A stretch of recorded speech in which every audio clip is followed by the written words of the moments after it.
이제 2022년 8월 21일 주님의 날 예배를 하나님께 드리겠습니다. 성경 찬송 맨 앞의 세번역 사도신경으로 신앙 고백하겠습니다. 저는 전능하신 아버지 하나님 천지의 창조주를 믿습니다. 저는 그분의 유일하신 아들 우리 주 예수 그리스도를 믿습니다. 그분은 성령으로 잉태되어 동정녀 마리아에게서 나시고 본디오 빌라도에게 고난을 받아 십자가에 못 박혀 죽으시고 장사된 지 사흘 만에 가운데서 다시 살아나셨으며 하늘에 오르시어 전능하신 아버지 하나님 오른편에 앉아 계시다가 거기로부터 살아있는 자와 죽은 자를 심판하러 오십니다. 저는 성령을 믿으며 거룩한 공교회와 성도의 교제와 죄를 용서받는 것과 몸의 부활과 영생을 믿습니다. 아멘. 주께 감사하세 찬송합니다.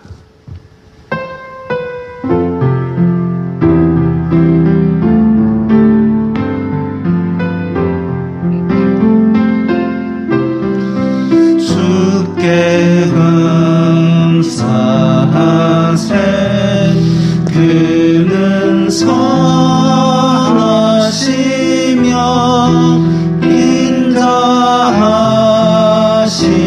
인자하심이 영원함이라. 주께 감사하세 그는 선하시며 인자하심이 영원함이라.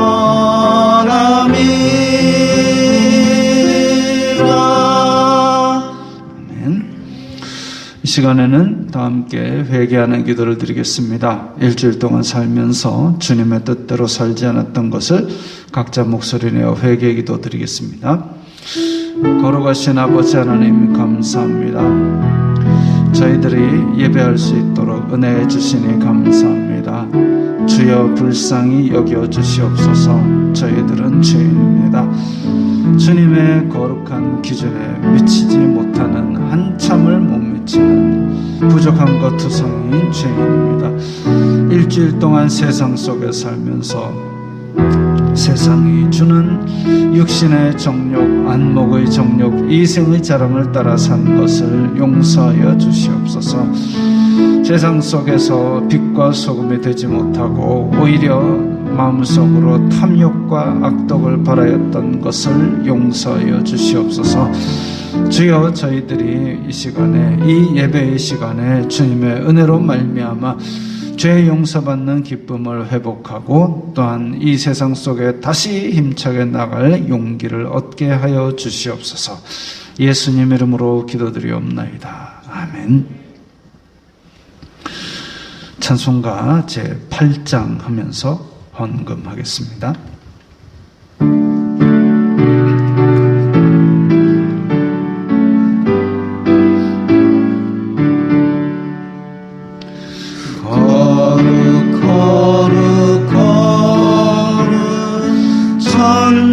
전능하신 주님 이른 아침 우리 주를 찬송합니다.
주의 빛난 영광 모든 죄인 눈어두어 올 수 없도다. 거룩하신 이가 주님밖에 없네. 온전히 전능하신 주로다. 거룩 거룩 거룩 전능하신 주님, 천지 만물 모두 주를 찬송합니다. 거룩 거룩 거룩 전능하신 주님, 성삼위일체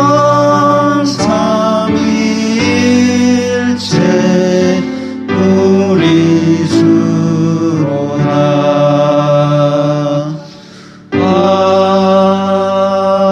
아멘.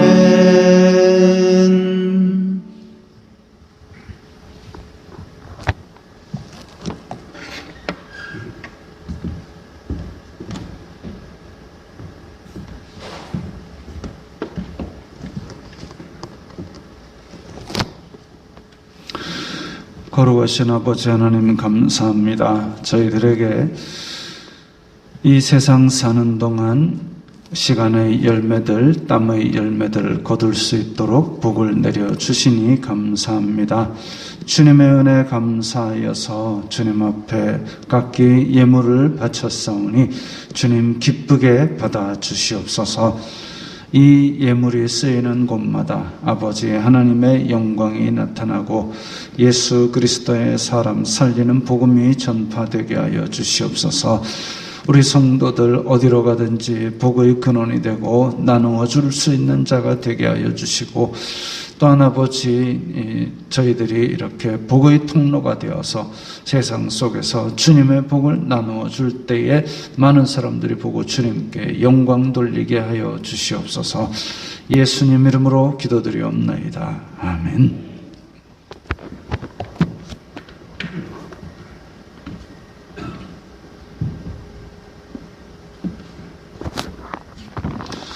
웨스트민스터 신앙고백서 이제 2장으로 넘어갑니다. 하나님과 삼위일체, 우리 함께 읽겠습니다. 하나님은 오직 한 분이신데 살아계시고 참되신 하나님이시다. 그는 그 존재와 속성에 무한하시고 지극히 순결하신 영으로서 보이지 아니하시며 몸이나 지체나 성정이 없으시다. 그는 변치 아니하시며 무궁하시고 영원하시어 인간이 측량하지 못한다. 그는 전능하시고 지극히 지혜로우시고 지극히 거룩하시고 지극히 자유로우시고 지극히 절대적이시어서 그 변치 않는 의로운 뜻의 계획대로 모든 일을 행하시되 자기의 영광을 위하여 행하신다. 그는 사랑이 지극하시며 은혜로우시며 자비로우시며 오래 참으시며 인자하심과 진실하심이 풍부하셔서 사람들의 불의와 범행과 죄를 용서하시며 부지런히 그를 찾는 자에게 갚아주신다. 동시에 그의 심판은 지극히 공의롭고 무서우며 그는 모든 죄를 미워하심으로 죄를 회개치 않고 스스로 고집하여 죄 짐을 지고 있는 자들을 결단코 면죄하지 않으신다. 예, 넘겨주세요. 여기에 나와 있는 하나님의 속성들이 다 성경에서 언급되어 있는 하나님의 속성을 요약 정리한 것들입니다. 이런 하나님이 우리가 섬기는 하나님입니다. 찬송가 384장 하겠습니다.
예수 인도하셨네.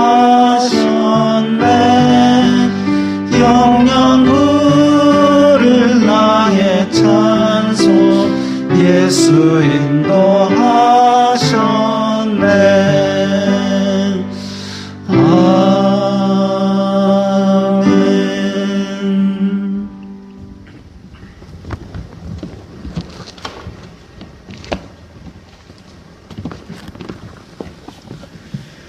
죄로 말미암아 죽을 인생을 예수님의 피로 살리시고 오직 하나님의 영광을 위해 살아갈 수 있도록 은혜를 베풀어 주신 성부, 성자, 성령 삼위일체 하나님, 존귀와 영광과 찬송을 받으시옵소서. 오늘도 우리의 생명을 연장시켜 주시고 주님을 찬양하며 예배 가운데로 인도하여 주심을 감사합니다. 한치 앞을 알 수 없는 세상을 살아가는 연약한 저희들을 이 시간까지 지켜주시고 주님께서 뜻하신 선한 길로 인도하여 주심을 감사합니다.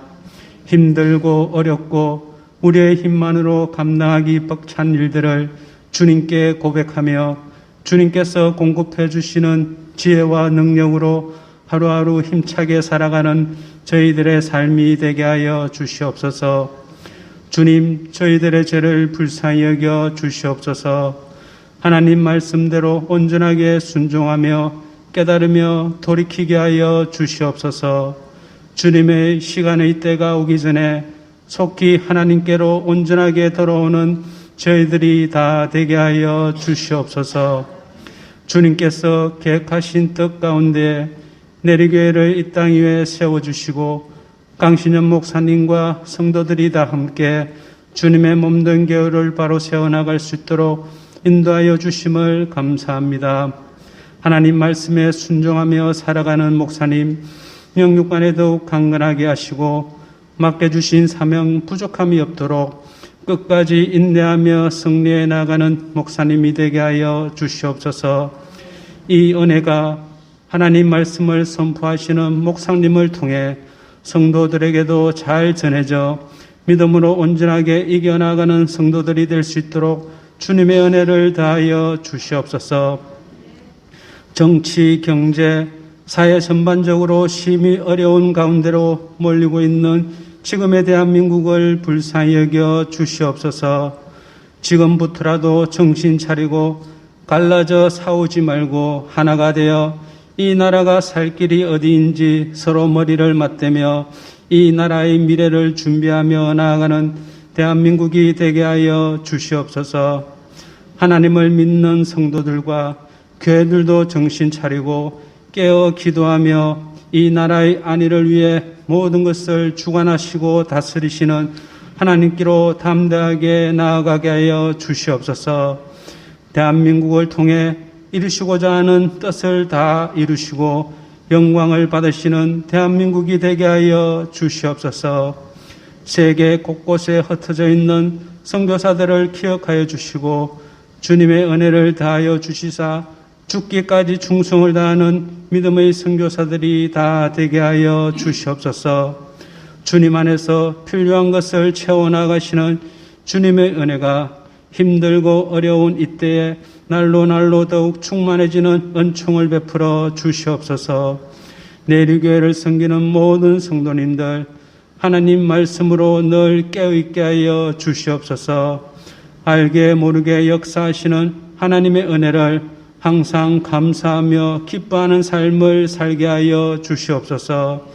아침 저녁으로 선선해져가며 낮으로는 여전히 무더운 날씨에 성도님들 건강을 지켜주시고 섬기는 가정과 직장과 사업장에 하나님의 사랑과 은혜가 늘 충만한 은총을 다하여 주시옵소서.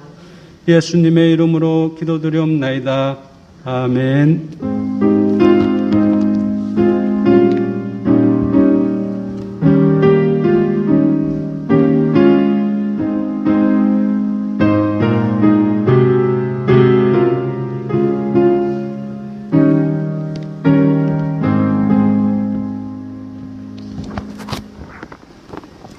찬송가 386장입니다.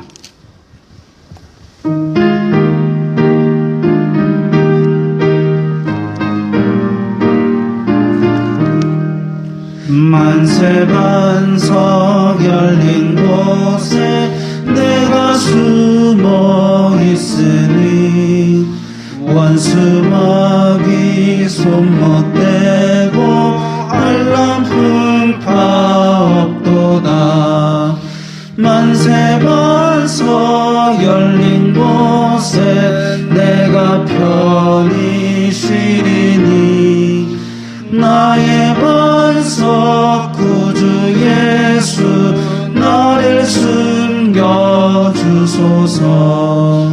죄에 매여 죽을 인생 편히 쉬기 바라니 주의 가슴 넓은 품에 내가 찾아 안기네.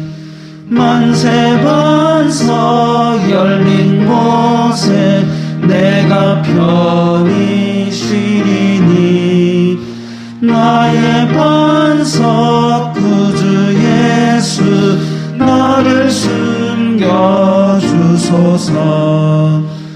이 땅 위에 평안 없고 기쁜 일을 몰라도 주 예수의 참 사랑은 내가 이제 알았네.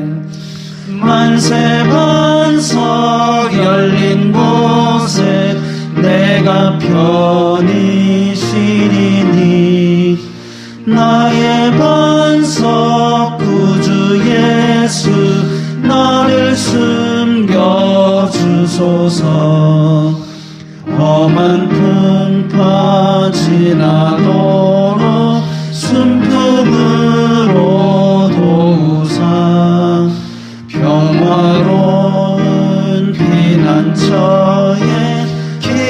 살게 하소서. 만세 반석 열린 곳에 내가 편히 쉬리니 나의 반석 구주 예수 나를 숨겨주소서. 아멘.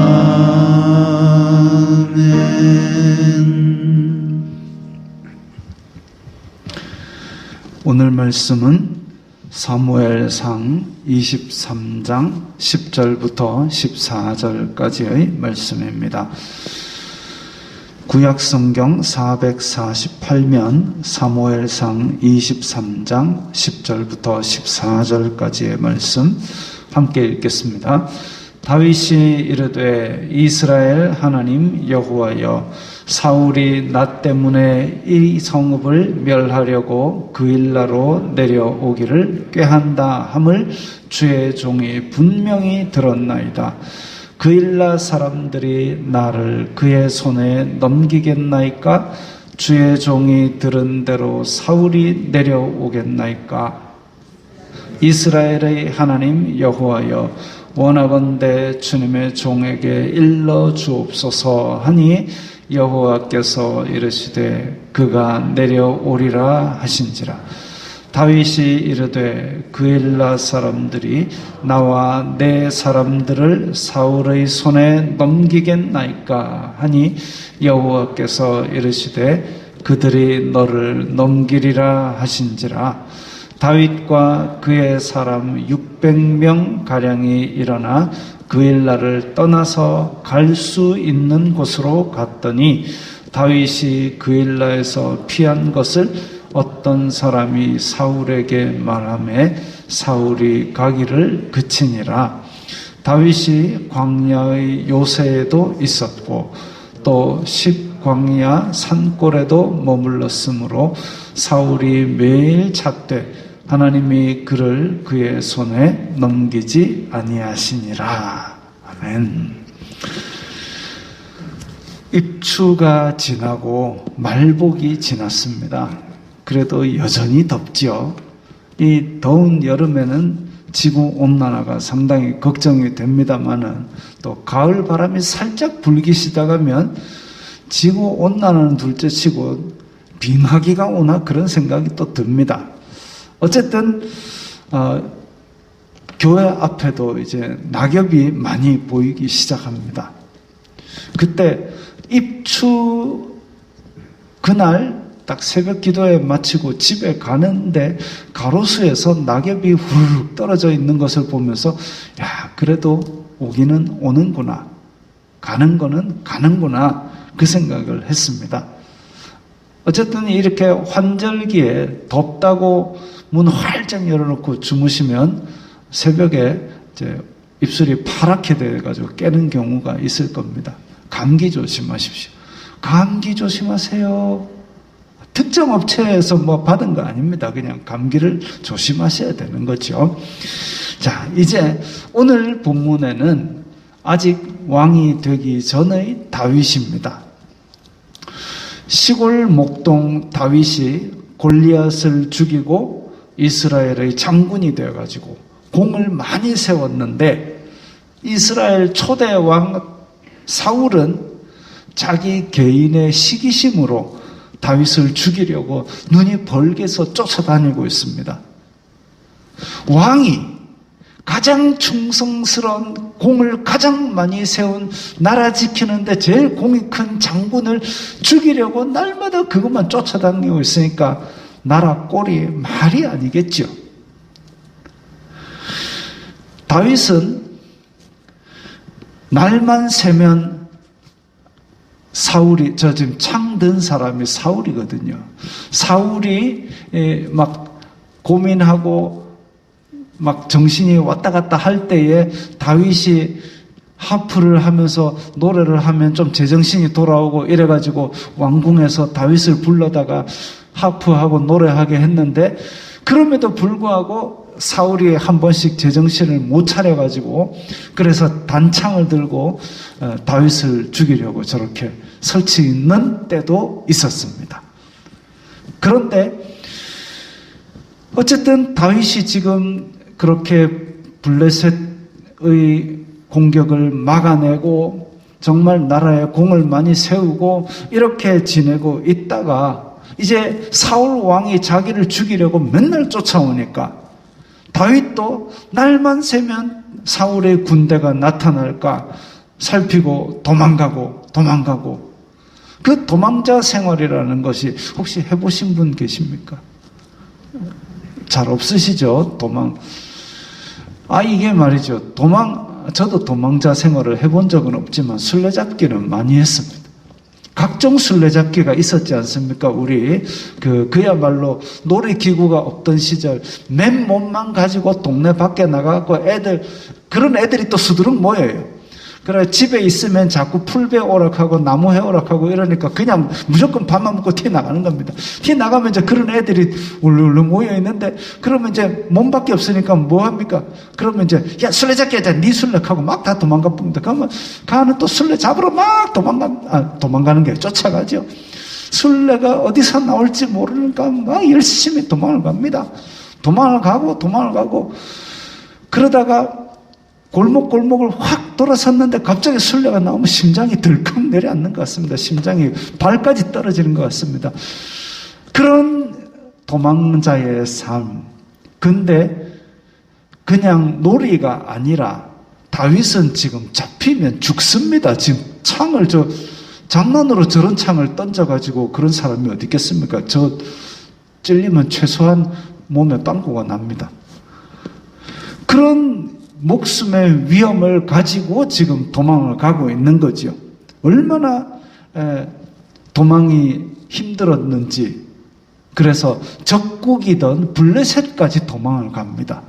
적국인 블레셋에 도망을 갔는데 거기서 블레셋 사람들이 알아보죠. 왜냐하면 다윗이 나타났다 하면 블레셋 군대가 백전백패하고 도망을 갔었거든요. 근데 그 장군이 지금 우리나라에 혼자 지금 왔다 이거죠. 그래갖고 잡아다가 왕에게 끌고 갔습니다. 블레셋 왕에게 다윗을 끌고 갔어요. 이놈이 바로 이스라엘의 그 다윗 장군입니다. 라고 끌고 가려 하는데 다윗이 너무나 급박한 나머지 꾀를 냈습니다.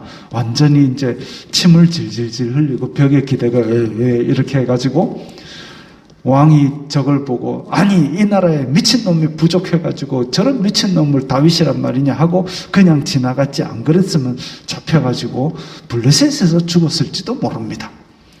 어쨌든 그렇게 진짜 도망 다니고 목숨 걸고 도망 다니던 그런 일을 하다가 선지자를 만나가지고 야 네가 그래도 명색이 이스라엘의 지금 다윗인데 기름 부음 받았는데 너 다시 하여튼 죽이 되든 밥이 되든 이스라엘로 다시 돌아가라. 그래가지고 돌아갑니다. 돌아가가지고 어디로 숨느냐 하면 아둘람이라는 굴로 숨습니다. 아둘람이라는 굴이 제가 사진을 몇 장 가져왔는데 조금 이따 설명해 드릴게요. 어쨌든 아둘람이라는 아둘람이라는 그 말 자체의 뜻이 뭐냐면 은신처, 피난처, 격리된 장소 이런 뜻입니다. 그러니까 은신처? 그야말로 이제 꽁꽁 숨는 곳, 아무도 못 찾는 곳 이런 의미의 장소지요. 지형을 잘 보면 나중에 사진을 보여드릴게요. 진짜 잘 숨었다 해가지고 아무 말도 안 하고 있으면 진짜 못 찾을 만한 그런 곳입니다. 라고 말씀드리니까 갑자기 제 옛날 그 술래잡기 하던 생각이란 술래잡기를 하고 찾아가지고 지금 다 찾았는데 한 놈을 못 찾았어요. 아니 도대체 어디 갔는지 알 수가 없어요. 그래가지고 이거 하나 없어졌는갑다 싶어가지고 또 놀래가지고 막 찾아 헤매다 도저히 못 찾아가지고 집에 가가지고 여기 개똥이가 지금 우리 같이 놀았는데 없어졌다고 하는데 알고 보니까 집 안방에서 밥 먹고 자고 있어요. 하여튼 그랬습니다. 자, 근데 이 저희 집 안방이 아니라 진짜 이 아둘람 굴은 찾기가 어렵습니다. 여기가 지금 제가 이제 어제 글자를 좀 크게 한다고 했는데, 자,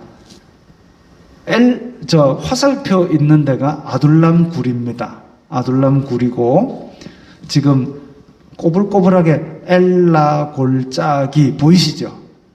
엘라 골짜기, 저게 골짜기입니다. 꼬불꼬불한 골짜기입니다.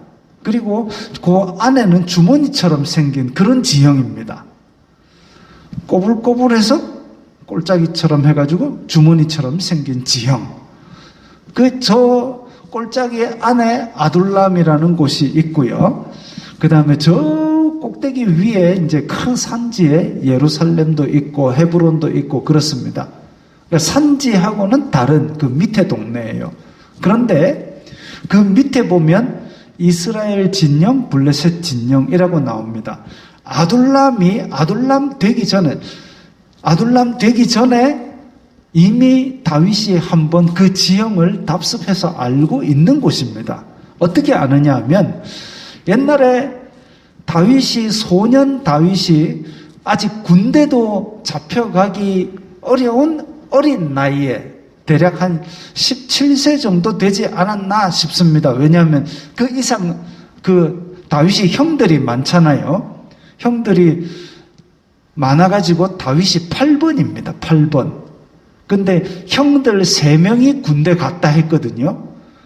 그러니까 만 20세 정도 돼서 군대를 간다 쳐도 그러면 그 위에 형들 셋은 그렇게 갔다 치고 그 밑에 8번까지 올라면 나이가 꽤 어린 나이죠.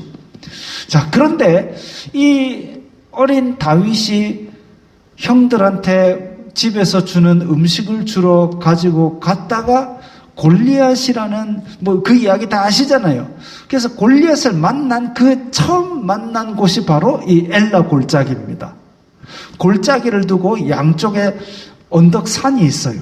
그래서 지금 보이는 대로 오른쪽은 블레셋 진영. 그러니까 오른쪽 산에는 블레셋 사람들이 있고 왼쪽 산에는 이스라엘 사람들이 있고 가운데는 엘라 시내가 흐르고 있는 그런 지형입니다. 그런데 그 골짜기 안에 그렇게 있는데 그럼 저런 지형이 왜 숨어놓으면 찾기가 어려우냐? 요게 이제 이스라엘 관광청에서 뿌린 이스라엘 지형도입니다. 지금 왼쪽에 큰 파란색이 지중해예요. 우리들이 다 휴가 때 한 번씩 요트 타고 가는 그 지중해 맞습니다. 그 다음에 저 위에 있는 파란색은 사해입니다. 그리고 저쪽 위로는 이렇게 산지들이 펄펄 있는데 그 모압 산지, 암몬 산지 그런 동네고 가운데 저게 인삼처럼 누워 있는 거 있죠. 거기가 이제 이스라엘의 주요 도시들이 있는 곳입니다. 저 동네가 원래 지중해성 기후가 좀 따뜻하고 건조한 기후입니다. 그러다 보니까 밑에 초록색 지역에는 작물은 잘 자라는데 더워요. 그래서 사람들이 살기 좋은 동네는 저 산 위에 있는, 그래서 지금 헤브론 같은 경우는 해발 900m 이렇게 됩니다. 우리 저기 센텀에 장산이 800m인가 그렇죠. 그러니까 그만한 지역으로 산지가 쭉 연결이 되어 있는 그 꼭대기에서 사람들이 살면은 그래도 기후가 좀 나은가 봅니다. 그래서 저렇게 누워있는 산지에 쭉 가다 보면 작게 저 빨간 점이 하나 가운데쯤에, 인삼의 한 가운데쯤에 빨간 점이 꼭 있는데 거기가 예루살렘입니다. 예루살렘이 중요한 게 아니고, 그래가지고 예루살렘에서 저 해안 쪽으로 내려오다 보면 볼록볼록 저 소보로빵 같이 저런 곳이 있지요. 저 볼록볼록한 지역을 쇠펠라라고 부릅니다. 잘 우리말로 번역하기가 어려운 지형입니다. 볼록볼록 진짜 볼록볼록합니다. 그래서 저기에는 200에서 400m 되는 둔덕과 조그만 산들이 와르르르 있는 곳이에요. 그리고 지금 화살표로 되어 있는 저기가 엘라 시내입니다. 엘라 시내가 저 위에서부터 흘러내려와가지고 바다로 흘러가는데 엘라 골짜기가 저 동네에 있죠. 쇠펠라에 있는 겁니다. 그래서 저렇게 쇠펠라라는 볼록볼록한 곳, 저기 이제 신명기 여호수아 사사기에서는 쇠펠라라고 되어 있는 단어를 평지라고 번역을 해놨습니다. 그러니까 평평한 평지가 아닌데도 평지라고 번역을 해놔서 좀 오해의 소지가 있습니다만은 어쨌든 이렇게 볼록볼록한 이 쇠펠라 지역에 엘라 골짜기가 있습니다.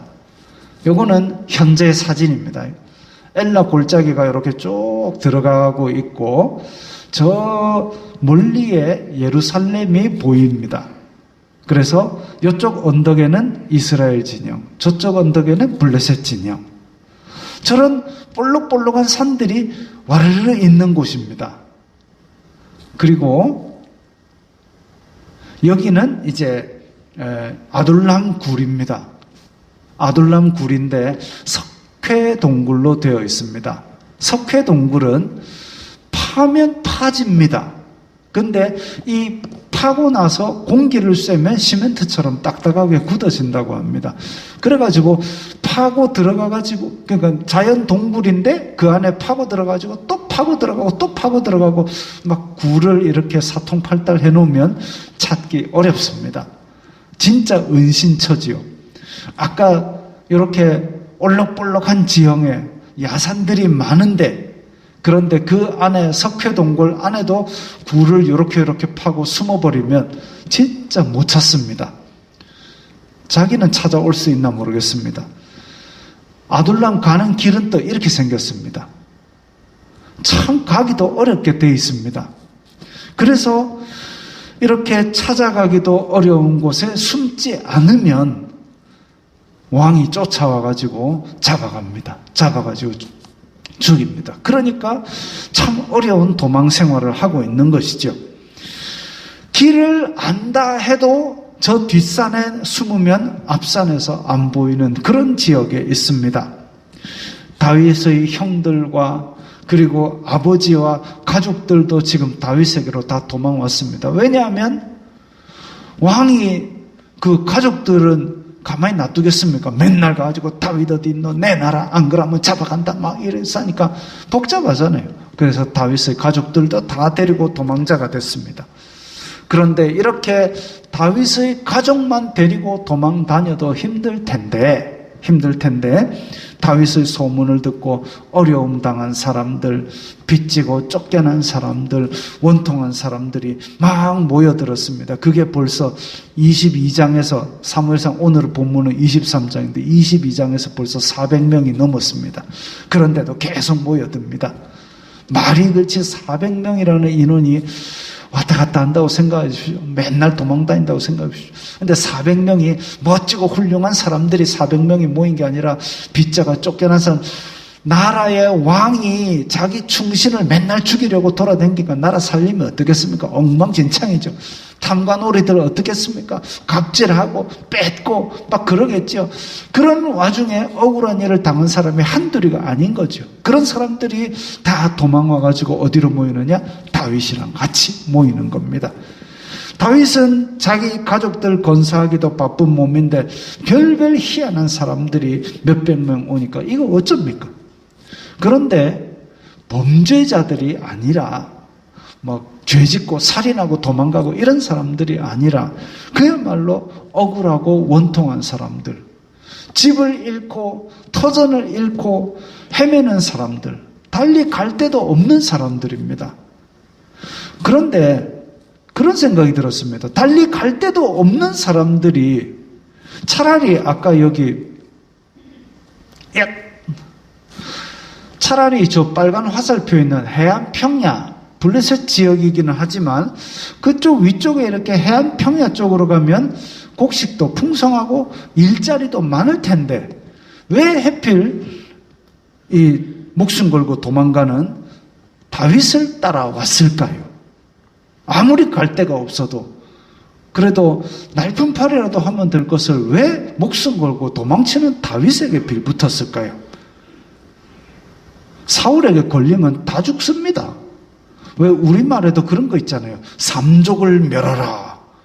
역적으로 걸리면 그야말로 사망인데, 근데 왜 그래도 다윗이 좋다고 따라다녔을까요?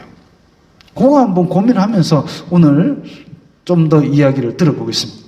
어쨌든 그런 배경 속에서 오늘 사건이 터진 겁니다. 오늘 본문의 사건이, 자, 그일라라는 곳인데, 엘라 골짜기 저 주머니같이 폭 들어간 저 지역에서 그일라라는 저 성이 있습니다.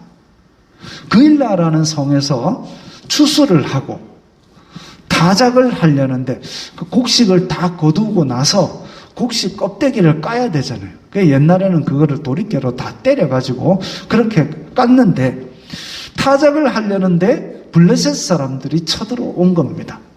블레셋 사람들은 딱 사사기 때부터 그랬습니다. 뭐 거둘 시점만 되면, 포도 딸 때쯤 되면 와라라고 포도 다 뺏어가고, 곡식 거둘 때쯤 되면 또 와 곡식 뺏어가고, 하여튼 이런 깡패 집단 같은 인간들이었습니다. 그러니까 이스라엘은 참 힘들었죠.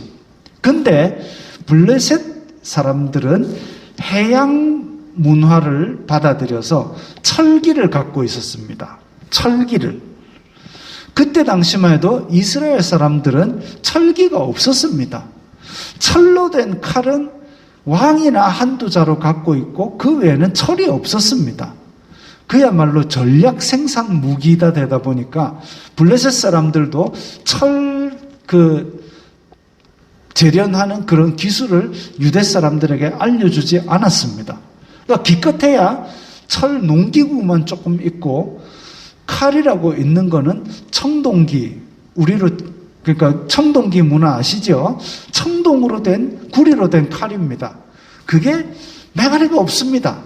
제가 예전에 도장 다닐 때 그 칼 이렇게 이렇게 반달처럼 생긴 칼로 막 이렇게 시범 보이는 걸 했는데, 그 칼이 이제 철이 아닌 칼이거든요. 그러다 보니까 세게 팍 이렇게 하면 이게 착 이렇게 해야 되는데, 칼이 힘이 없어 휙 해가지고 휘어집니다. 이렇게 시범 막 하고 있는데 칼이 뻗지를 않고 칼이 이렇게 자꾸 휘어진 겁니다. 그러니까 제 딴에는 멋있는 동작을 팍 했는데 칼이 휙 휘어버리니까 보고 있던 학부모들이 깔깔깔 웃고 막 웃으라고 한 게 아닌데, 우와 하고 박수 쳐야 되는데 촥 했는데 칼이 휙, 여기로 하면은 여기로 휙. 그걸 전쟁터에 들고 나온다고 생각해 보십시오. 블레셋 사람이 칼로 한번 휘둘러 버리면 내 칼은 싹둑 잘려 봅니다. 그런 칼이니까 오죽하겠습니까? 그런데 블레셋 사람들이 그런 칼을 들고 쫓아가지고 곡식 싹 뺏어가면 그야말로 그냥 속수무책으로 손 한 번 못 써보고 다 뺏기는 겁니다. 그런 상황 가운데 있는데, 자, 그일라 저 동네에서 추수를 하고 타작을 하려는데 블레셋 사람들이 와가지고 싹 뺏어갔습니다. 지금 저 꼭대기 예루살렘에서 나팔 뿌 불어가지고 군대를 모아가지고 그렇게 그일라 도울로 내려오려면은 답이 안 나오는 겁니다. 이미 상황은 다 끝나는 거죠. 그런데 저쪽에 헤렛 수풀 해가지고 제가 물음표 해놨습니다. 성경에는 헤렛 수풀이 저 정도 근처에 있을 거라고 얘기는 해놨는데 정확한, 왜냐하면 도시다, 성읍이다 이러면 유적이 남아있는데 수풀은 유적이 안 남아있어요. 그러다 보니까 위치를 대략 저 정도 될 것이다.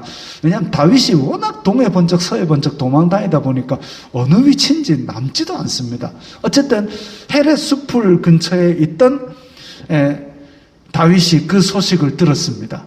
그래서 기도하는 거죠. 하나님, 그일라를 지금 제가 구해야 되겠습니까? 그러니까 하나님이 가라.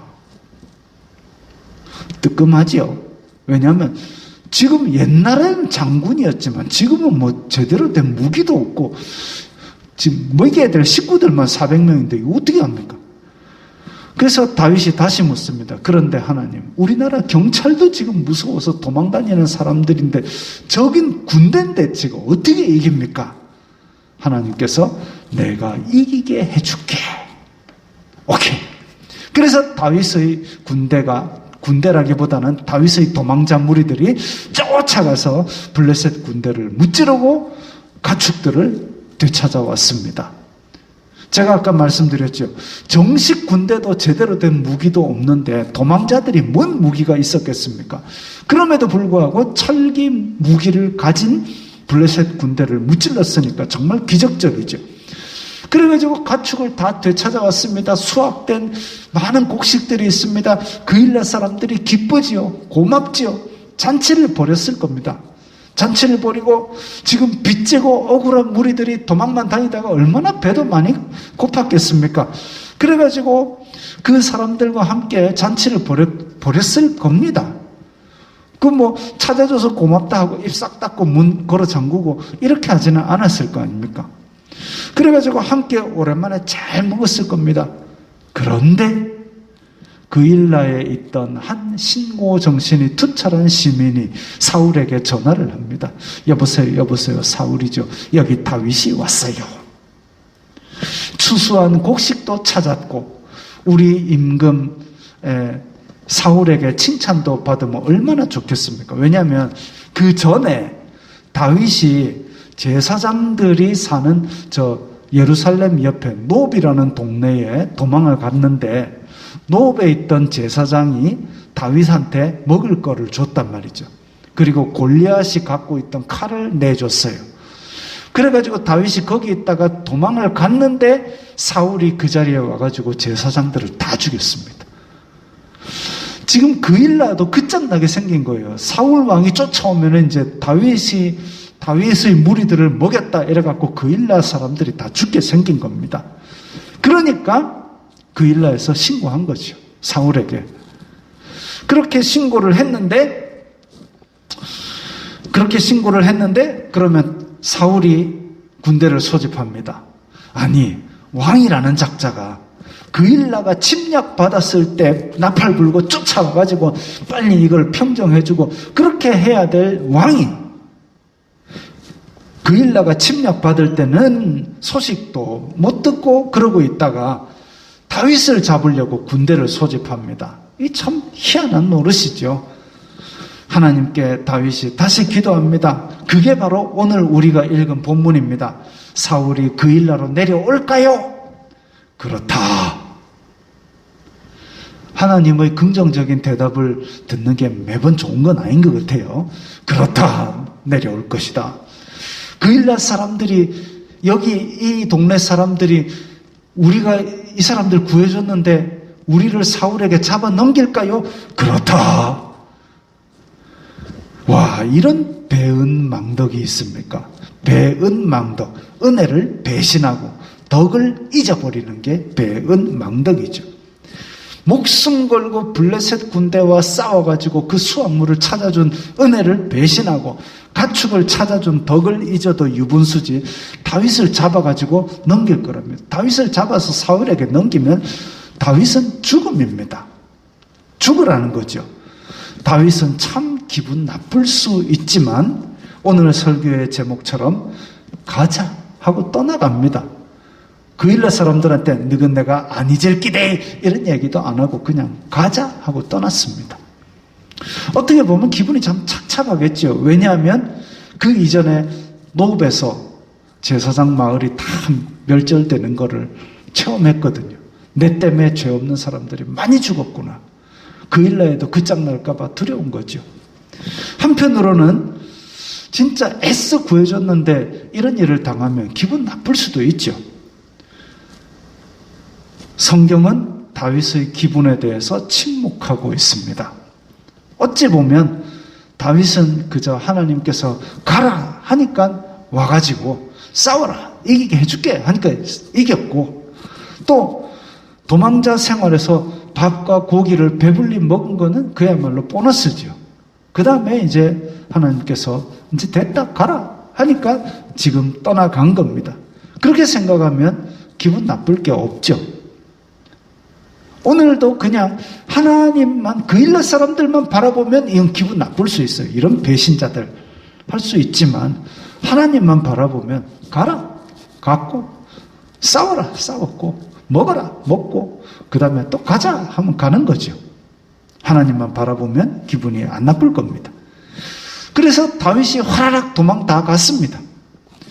그러니까 그일렛 사람 중에 또 누가 사울에게 연락합니다. 다윗 갔는데요. 그러니까 사울은 병력 해산합니다. 왜 그일렛까지 다시 안 내려오느냐 하면 고대에는 상설 군대가 없었습니다. 상설 군대가 없었습니다. 그걸 바칠 만한 경제력은 솔로몬 때나 돼서야 겨우 이렇게 생겨나고 그랬는데 상설 군대가 없고 그냥 나라에 큰일이 있을 때 나팔 불면 그 농사 짓던 사람들이 몽디 들고 돌 들고 그냥 이렇게 와가지고 모인 게 그게 군대였습니다. 고대 사회의 군대가 그런 거죠. 더군다나 아까 그일라에서 추수 시즌이라 그랬습니다. 농사 짓느라 바빠 죽겠는데 뿌 하니까 안 갈 수는 없고 왔는데 뭐 하러 가느냐? 다윗 잡으러 간다. 근데 애써 몇십 킬로 내려가 보니까 다윗이 이미 도망가고 없더라 하고 헛땅치면 이건 그야말로 사울 탄핵 요건, 그때도 탄핵이 있었는가 모르겠지만 그래서 민심이 다 엉망되는 거죠. 그러니까 그런 보고를 받고 나서 민심이 더 안 좋아지면 안 되니까 사울은 빨리 해산을 시켰습니다. 차라리 잘 된 거죠. 이렇게 다윗은 이리저리 도망다니면서 사울을 피해 다녔습니다. 하나님께서 요리조리 숨기셨다, 사울에게 넘기지 않으셨다라고 그렇게 말씀은 기록하고 있는데 또 하나의 의문이 들었습니다. 그냥 하나님이 아까 그 쇠펠라 볼록볼록 지역, 저 볼록볼록한 어디에다가 아둘람 굴같이 요새 하나 쫙 파놓고, 실제로 아둘람 굴이라고 여러분 검색해 보시면 뭐까지 나오냐면 아둘람 굴 안에서 이렇게 삼각형, 사각형 이렇게 홈을 폭폭폭 파놨습니다. 그게 뭐냐면 비둘기 키운 자리입니다. 그래서 낮이 되면 호로록 날려보내고 저녁 되면 다 돌아옵니다. 거기서 이제 비둘기 알 낳고 그 다음에 자고 있을 때 혹 잡아가지고 구워 먹고 그래가지고 주요한 식량원이 되기도 했지요. 그렇게 그 안에서 생활도 하고 이렇게 될 수 있도록 하나님의 아예 좋은 요새를 만들어 놓으면 되는데 왜 이 맨날 도망다니고 노이로제 걸리고 막 맨날 누구 살펴야 되고 또 도망가고, 그래서 성경에 어디로 갔는지 표시도 안 날 정도로 동해 번쩍 서해 번쩍 도망을 다니고, 그러면 목숨이 위태롭도록 그렇게 왜 만들었을까요? 하나님께서도 하나님의 백성이, 택하신 백성이 편안하고 행복하기를 원하십니다. 그거는 우리 자녀들이 편안하고 행복하게 살기를 원하는 그 마음보다 더 컸으면 컸지 적지는 않습니다. 그런데 아까 우리 하나님의 속성 중에 죄를 미워하신다 그랬습니다. 죄와 가까이 할 수가 없는 분이에요. 근데 사람의 본성이 완전히 타락했고 사람의 마음이 심히 간사하기 때문에 평온하면 자꾸 딴 생각을 합니다. 우리말에도 그런 거 있잖아요. 앉으면 눕고 싶고 누우면 자고 싶고, 그런 것처럼 사람의 마음이 평온하면 자꾸 죄악적으로 잡생각을 합니다. 이미 출애굽하고 광야 생활을 할 때, 광야 생활 40년 동안 하나님 속을 얼마나 긁었는지 모릅니다. 노예 생활에서 건져놔도 계속 하나님을 거역하고, 사사기 때 젖과 꿀이 흐르는 땅에 가서 평온하게 그냥 살아라 이렇게 해놨는데도 불구하고 이 인간들이 거기서 계속 우상을 섬기고, 그러니까 두드려 맞고 두드려 맞아놓고도 또 우상 섬기고, 희한하지요. 그래서 하나님께서 사울도 제정신 아닌 걸 보고 다윗은 혹독하게 훈련을 시켰습니다. 그렇게 훈련해 놓고도 다윗은 왕이 되고 나서도 큰 실수를 몇 번 하는 것을 우리가 알지 않습니까? 하물며 그런 훈련을 안 했던 사람 같으면 어땠겠습니까? 이렇게 고생했던 다윗이, 목숨이 맨날 경각에 달리고 도망다녔던 다윗이 신경쇠약에 걸려 시름시름 앓았더라, 이런 표현은 없습니다. 오히려 시편 57편에 보면, 여기 보면 다윗의 믹담시, 인도자를 따라 알다스엣에 맞춘 노래, 다윗이 사울을 피하여 굴에 있던 때에, 사울이 쫓아와서 막 죽이려고 할 때에 굴에 숨어 있으면서 지었던 시랍니다. 그때 뭐라고 했느냐? 하나님이여 내게 은혜를 베푸소서, 내게 은혜를 베푸소서. 내 영혼이 주께로 피하되 주의 날개 그늘 아래에서. 굴에 숨어 있는데 주의 날개 그늘 아래랍니다. 이 재앙들이 지나가기까지 피하리이다. 이렇게 시작하는데, 이 시편 57편, 다윗이 목숨 걸고 도망치면서 지었던 이 시에 유명한 노래가 두 곡이 만들어집니다. 내 영광아 깰지어다, 비파야 수금아 깰지어다, 내가 새벽을 깨우리로다. 오 주여 나의 마음이, 이 노래가 여기서 나온 거지요. 오 주여 하면 또 생각나는 게, 제 친구 중에 성악 전공하는 친구, 성악 전공하면 노래 잘하잖아요. 악보 잘 보잖아요. 근데 이 친구가 오 주여는 못해요. 그래갖고 남들은 다 오 주여 나의 맘에 하는데 지는 오 주여 나의 맘에 해서 맨날 웃음을 줬던 기억이 납니다. 그 노래가 57편 8절에서 나왔습니다. 57편 9절, 주여 내가 만민 중에서 주님께 감사하오며 문나라 중에서 주를 찬송하리이다. 내가 만민 중에, 이 노래가 여기서 나왔습니다. 아니 지금 도망다니면서 잡히면 죽는데, 그런데 만민 중에서 주님을 찬송합니다. 비파여 수금아 깨어라 찬송하자 이러고 있습니다. 다윗이 시편 57편 8절 9절만 읽어도 그런데 글이 길지 않습니다. 집에 가서 시편 57편 꼭 찾아서 한번 읽어보십시오. 다윗은 하나님의 혹독한 훈련을 받았습니다. 그러니 세상 것을 안 보고 하나님만 바라보게 되고, 어떤 상황 속에서도 하나님께 이렇게 감사 찬송하는 믿음을 가지게 되었습니다. 그 일날 사람들이 배신을 했지만 그 사람들을 원망하지 아니하고 오직 하나님께서 가라 하시니까 갈 수 있는 그런 믿음을 가졌습니다. 다윗은 군대에 잡혀갈 나이도, 잡혀간다 표현하면 좀 그렇죠. 군대에 징집될 대상도 아니던 소년 때에 골리앗을 잡았습니다.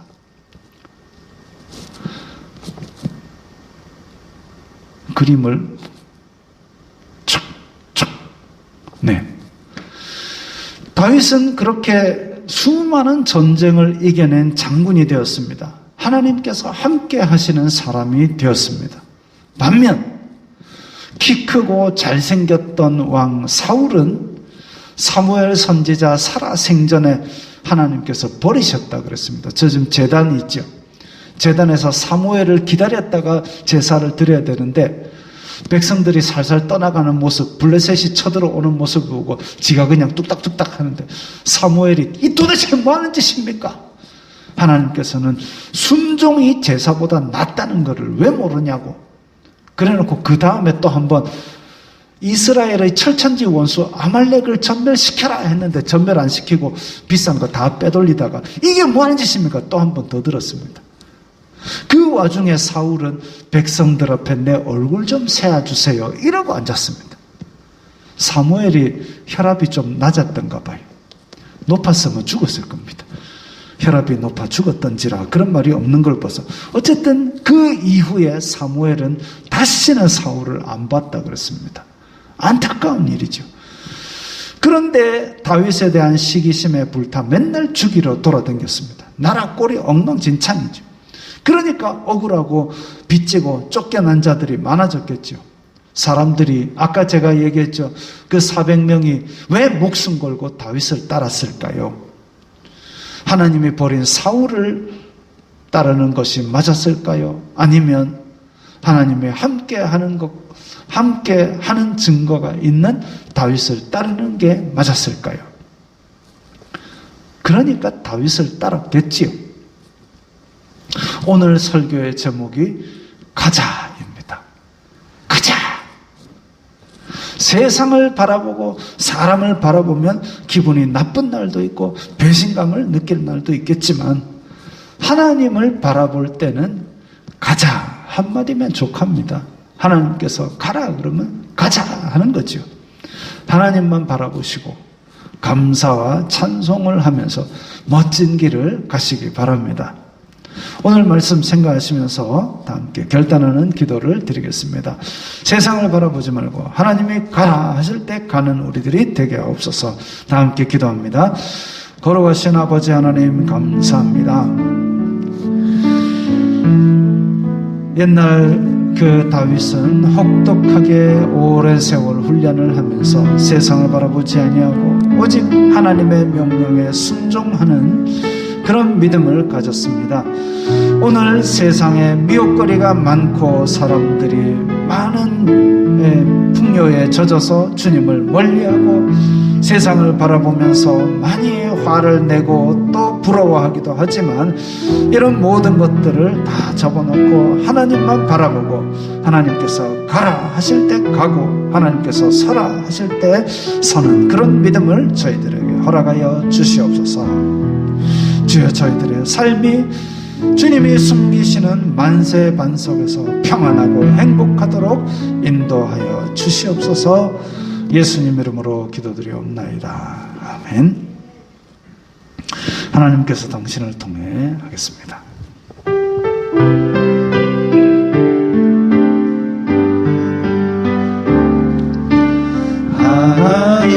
하나님께서 당신을 통해 메마른 땅에 샘물 나게 하시기를 가난한 영혼 목마른 영혼 당신을 통해 주 사랑을 기원하네.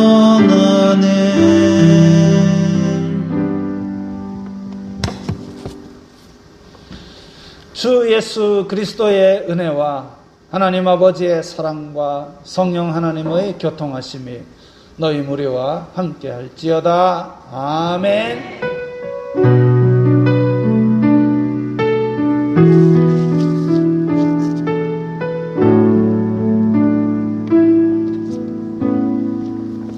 건강하시고 행복하시기 바랍니다.